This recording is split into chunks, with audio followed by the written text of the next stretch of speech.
alileta hoja bungeni akisema anaomba wabunge tumuunge mkono wale wezi, mafisadi, wala rushwa na wabadhirifu wa fedha za umma.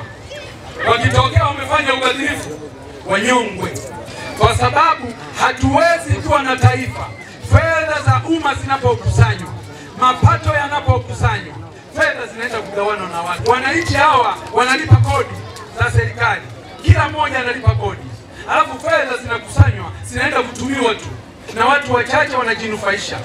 Kodi zinakusanywa zinaishia mifukoni mwa watu, zinagawanwa, wanaenda kufanya matumizi, miradi haikamiliki, fedha zimeibiwa. Alafu wezi hao wanaenda kwenye baraza la madiwani wanapigiwa makofi, wezi hao wanaenda kwenye bunge wanapigiwa makofi.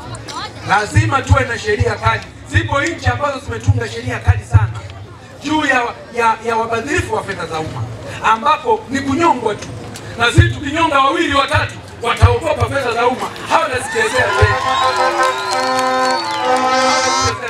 Na watu mambo haya wengine huwa wanadhani kwamba ni mambo ya mchezo. Fedha za umma zile zikitumiwa na mtu, wewe utaenda hospitali hautakuta mganga, utaenda hospitali hautakuta dawa. Wangapi wamekufa kwa kukosa huduma hizo muhimu? Watoto wetu wangapi waliokufa kwa kukosa huduma za afya kwa sababu baadhi ya fedha zinaliwa na mafisadi na wala rushwa? Watoto wangapi? Watoto wangapi walioishiwa damu wakashindwa kufika huduma za uongezaji wa damu ni mbali, akashindwa kufika kwa sababu tumeshindwa kujenga zahanati kila kijiji, kwa sababu baadhi ya wenzetu, baadhi ya watumishi wenzetu, baadhi ya viongozi wenzetu wanakula rushwa na kumaliza fedha za umma. Kama mtu akiua mtu mmoja tu ananyongwa, je, huyu aliyedhulumu wagonjwa, watoto wadogo, akina mama wanataka kujifungua wakafa, yeye kuna shida gani kunyongwa? Kama hoja ya Mheshimiwa Nicodemus Maganga kwamba walalamika wote watumie sheria. Kuna wabunge ni wapambe tu, chawa kabisa, hawezi kusema chochote. Sasa mlimtuma bungeni kwenda kufanya nini? Wewe ni mwakilishi wa watu, wananchi hawa maskini wana matatizo makubwa ya wachimbaji wadogo, wana matatizo makubwa katika kilimo, wana matatizo makubwa katika uvuvi, wana matatizo makubwa katika ufugaji, wana matatizo makubwa katika huduma za elimu, afya na maji. Alafu mnamtuma bungeni anaenda kukaa kimya. Mtawakilishwa na nani? Tunayo migodi ambayo wanaimezea mate, mafisadi wanaimezea mate.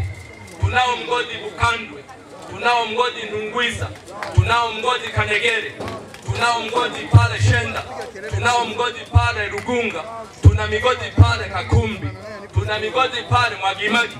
Nimewakataza wasilete wawekezaji kwanza, nyinyi mliochimba mashimo yenu, ili watakapokuja wawekezaji muyiyererwa nabo kwanza bimwa bachina. Hakuna badalali, kuna madalali wanakata maleseni tu, alafu wanaanza kuwafukuza nyie wachimbaji wadogo ambao mnanipigia kura mimi. Hilo haliwezekani, hamtaonewa, hakuna mchimbaji ataonewa kwenye wilaya hii. Naomba nirudie, kwenye wilaya hii kama nipo bado nipo hivi, hakuna mtu atapoteza haki zake za msingi, hakuna mchimbaji atadhulumiwa pale wawekezaji watakapoanza kuja. Kwa hiyo waombe wachimbaji, simameni imara. Kikubwa ni kumtanguliza Mungu katika shughuli zetu, kwa sababu Mungu yeye ni Alfa na Omega, mwanzo na mwisho. Na tunategemea tena baada ya uchaguzi huu, na maana wabunge baada ya kuvunja bunge wakija kuchaguliwa tena, ina maana tutaungana nao tena kututetea ili na kutuletea, kwa sababu sisi tuko chini sana. Tunategemea ngazi ya kata, mheshimiwa diwani na mbunge na rais. Nina imani kwamba tutasonga mbele kwa asilimia kubwa sana. Kwa matarajio yangu ninayoyaona mapungufu ambayo ninayoona makubwa sana ni umeme, lakini pembeni sasa kule ina maana umeme haupo, maji.